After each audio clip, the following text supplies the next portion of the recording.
ಪ್ರತಿ ಚಿತ್ರ ಬಿಡುಗಡೆಯ ಮುನ್ನ ಧರ್ಮಸ್ಥಳಕ್ಕೆ ಭೇಟಿ ನೀಡುವ ಯಶ್ ಅವರು ಪ್ರತಿ ಬಾರಿಯೂ ಇದೇ ಪದ್ಧತಿ ಆಚರಿಸಿಕೊಂಡು ಬಂದಿದ್ದಾರೆ. ಅದರಂತೆಯೇ ನಾಳೆ ಟಾಕ್ಸಿಕ್ ಚಿತ್ರ ಬಿಡುಗಡೆಯಾಗಲಿರುವ ಹಿನ್ನೆಲೆ ರಾಕಿಂಗ್ ಸ್ಟಾರ್ ಯಶ್ ಅವರು ಇಂದು ಶ್ರೀ ಕ್ಷೇತ್ರ ಧರ್ಮಸ್ಥಳಕ್ಕೆ ಭೇಟಿ ನೀಡಿ ವಿಶೇಷ ಪೂಜೆ ಸಲ್ಲಿಸಲಿದ್ದಾರೆ. ಚೆನ್ನೈನಿಂದ ವಿಶೇಷ ವಿಮಾನದ ಮೂಲಕ ಆಗಮಿಸಿದ ಯಶ್ ಅವರನ್ನು ಮಂಗಳೂರಿನ ವಿಮಾನ ನಿಲ್ದಾಣದಲ್ಲಿ ಅದ್ಧೂರಿಯಾಗಿ ಸ್ವಾಗತಿಸಲಾಯಿತು.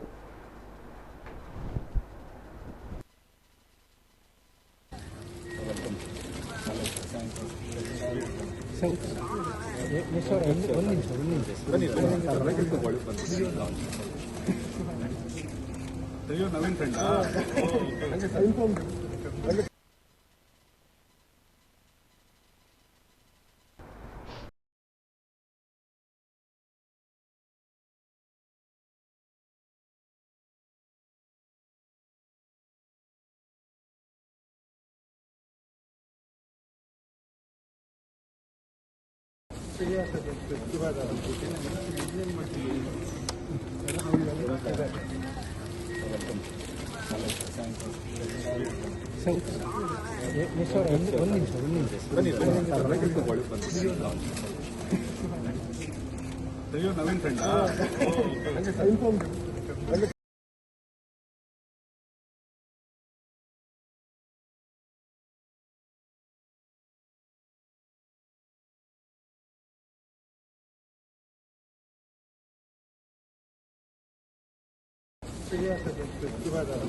Naveen friend Naveen friend